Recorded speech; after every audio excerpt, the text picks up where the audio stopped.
Bom, a gente conversa agora aqui na Band News FM com Stella Florencio, escritora, está lançando o 13º livro, Show, Relações Abusivas sob um Novo Olhar. Stella é embaixadora em Portugal e escritora voluntária do projeto Pode Gritar, em que vítimas de violência sexual se expressam por meio da literatura.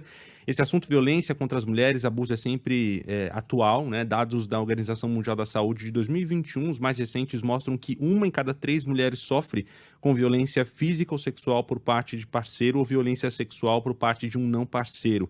São números que permaneceram praticamente inalterados na última década, continuam muito pertinentes. Stella, muito obrigado por mais uma vez falar com a gente aqui na Band News FM. Você abre o livro dizendo: esse é um romance ficcional peronomútil. O que isso quer dizer? Boa tarde, bem-vinda. Boa tarde, obrigada. Boa tarde, Roberta. Boa tarde, Ana, ouvintes.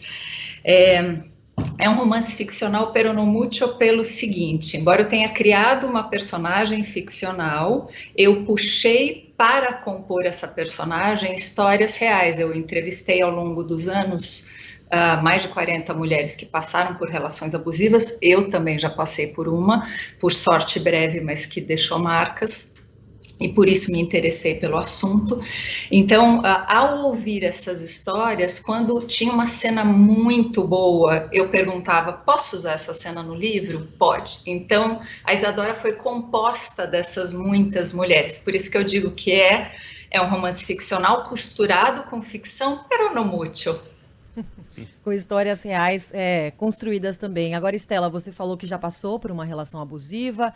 Eu também já passei, tantas mulheres se identificando com essas histórias, inclusive ouvintes que escrevem para cá nesse momento. Mas a gente sabe que essas relações deixam marcas muito profundas. Por que você quis trazer essas histórias de uma forma mais leve? Dá para ser mais leve? Dá. Eu quis fazer isso porque esse é o jeitão da minha literatura. Desde o primeiro livro eu tenho essa característica de escolher temas delicados e tratá-los de uma maneira leve. Qual foi a maneira que eu usei neste romance em particular? Eu criei a Isadora e fiz ela já estar fora da relação abusiva há 7 anos.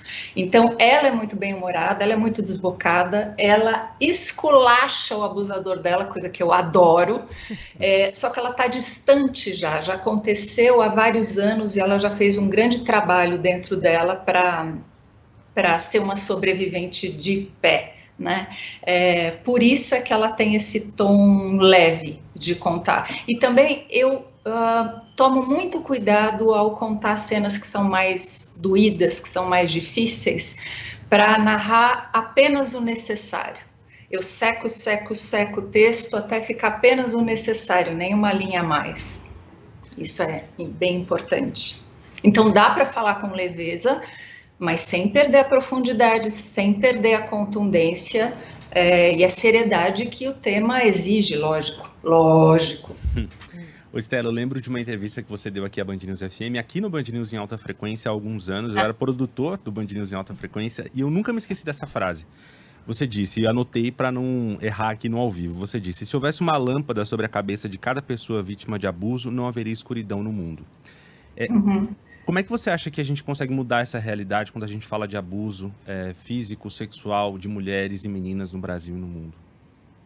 É muito importante falar sobre isso, exatamente o que vocês estão fazendo aqui, dando espaço para falar sobre isso. Nem todas as relações abusivas têm violência física, né? E nem por isso deixam de ser menos abusivas e menos dolorosamente marcantes.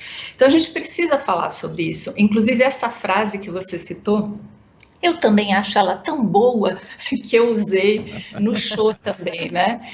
Que não haveria noite no mundo. Quer dizer, peraí, como é que é o começo da frase?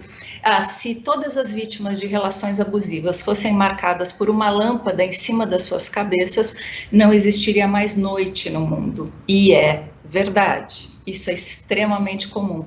Quando as pessoas sabem que eu estou escrevendo sobre isso, essas mais de 40 mulheres com as quais eu conversei, eu não estava procurando por elas é que sabiam por amigas de amigas que eu estava escrevendo sobre isso, e aí perguntavam: você pode me ouvir? Você quer me ouvir? Lógico que sim.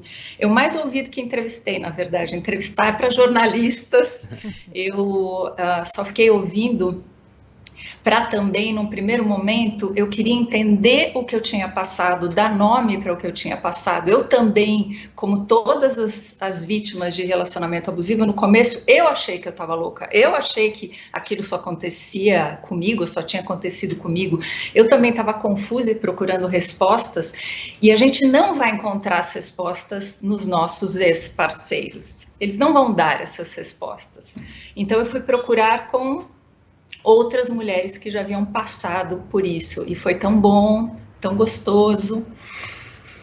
E nessa busca, Estela, nessas histórias que você usou para construir também o livro, que tipos de abusos você identificou e se há algum ponto em comum entre esses abusadores? Porque a gente sabe que quando não há violência física, é mais difícil de identificar esse abuso. Essa é a grande questão. Sim, eu acho que o ponto principal, que é a pergunta que todo mundo que está ouvindo deve se fazer em relação ao seu relacionamento é: você sente medo do teu companheiro ou medo da tua companheira? Você tem medo de ter dito alguma coisa que não deveria ter dito, de ter deixado de dizer alguma coisa que deveria ter dito, de ter feito alguma coisa errada, de ter tirado alguma coisa do lugar que não deveria? Quer dizer, você pisa em ovos, você sente medo, porque essa é uma característica muito clara do relacionamento abusivo. A gente sente medo e enredada por toda uma manipulação que essas pessoas fazem, enredada pelo afeto que de nossa parte é genuíno, nós ficamos presas nesse pântano, achando que é apenas uma relação ruim e tentando sair dessa relação ruim. O maior erro que as pessoas que não passaram por um relacionamento abusivo costumam fazer é achar: isso não aconteceria comigo, eu jamais cairia nessa. Cairia sim, porque a coisa é gradual, é lenta, é feita com método, né? Eu quis expor esse método através de uma ficção para a pessoa, ao se divertir lendo o livro, fosse entendendo como é que esse parafuso vai sendo girado cada vez mais, até que começa a incomodar de uma tal maneira que aí começamos a procurar respostas. É a hora que você começa a se perguntar: será que eu estou vivendo um relacionamento abusivo? Mas até chegar lá é como um relacionamento normal, tem seus problemas, começa a ficar difícil, você dá chance, você quer que dê certo, e como você muito bem falou, nem sempre acontece violência física. Você falou das várias violências, né? Violência emocional sempre, violência psicológica, eu digo violência espiritual porque eles são vampiros de energia e vampiras de energia. Violência sexual acontece bastante, né?